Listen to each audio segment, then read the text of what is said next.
Samarlakot junction railway station చేరుకున్నాను.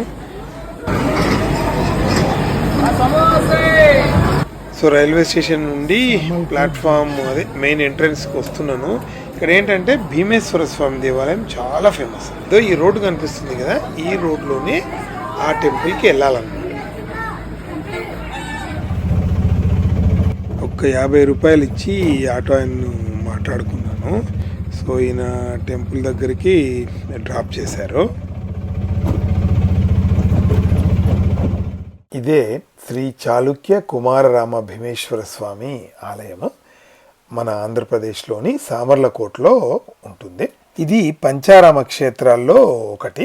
పురాణాల ప్రకారము తారకాసుర సంహారం అనంతరం శివలింగము 5 భాగాలుగా విభజింపబడగా ఆ లింగ భాగాలలో ఒకటి ఇక్కడ ప్రతిష్ఠింపబడింది. మిగిలినవి ఏంటంటే ద్రాక్షారామం, భీమవరం, పాలకొల్లు, అమరావతి అన్నమాట. క్రీస్తు శకము 892-922 మధ్య చాళుక్య రాజు భీముడు ఈ ఆలయాన్ని నిర్మించారని, అందుకే దీనికి కుమారరామ భీమేశ్వర అని పేరు వచ్చిందని తెలుస్తోంది. తరువాత 1340-1466 మధ్యలో కాకతీయులు దీన్ని పునర్నిర్మాణం చేశారట. అయితే అనేక యుద్ధాల్లో గెలిచిన భీముడు తన విజయానికి గుర్తుగా దీన్ని కట్టించారని చెబుతారు.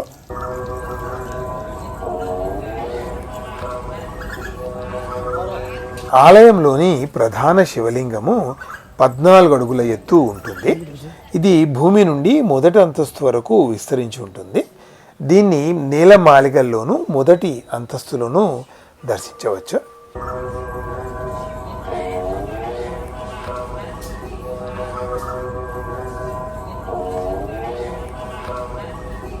అలాగే 100 స్తంభాల మండపం ఉంటుంది. అప్సరల బొమ్మలు చెక్కిన స్తంభాలు ఆలయ నిర్మాణంలో భాగం అన్నమాట.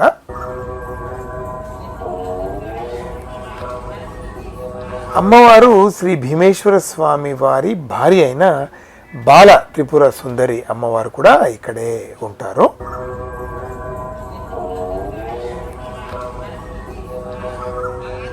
ఆలయ ప్రాంగణంలో అడుగు పెడితేనే వేద మంత్రోచ్చారణలు, గంటల మ్రోగుడు, ధూపదీపాల సువాసన మనసును భక్తితో నింపుతాయి. ఈ ఆలయం కేవలం ఆరాధనా స్థలం మాత్రమే కాదు, ఇది ఒక జీవంతమైన చరిత్ర.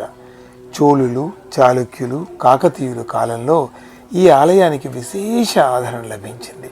అనేక రాజులు ఆలయ అభివృద్ధికి తమ వంతు సహకారం అందించారు.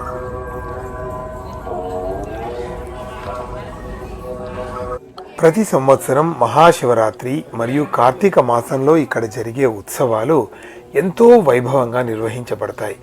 ఆ సమయంలో వేలాది మంది భక్తులు శివదర్శనార్థం సామర్లకోటకు తరలివస్తారు.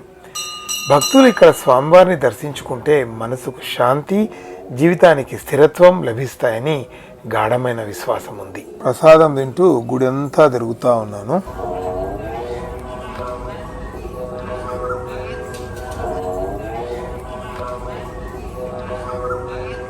సాయంత్రం అవుతూనే మేళతాళాల శబ్దాలు.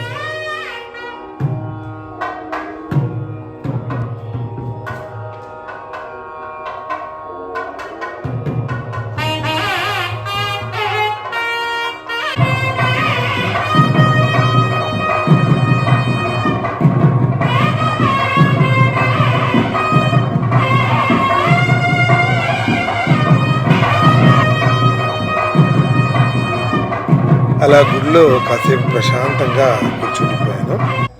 తర్వాత బయటకు వచ్చాను.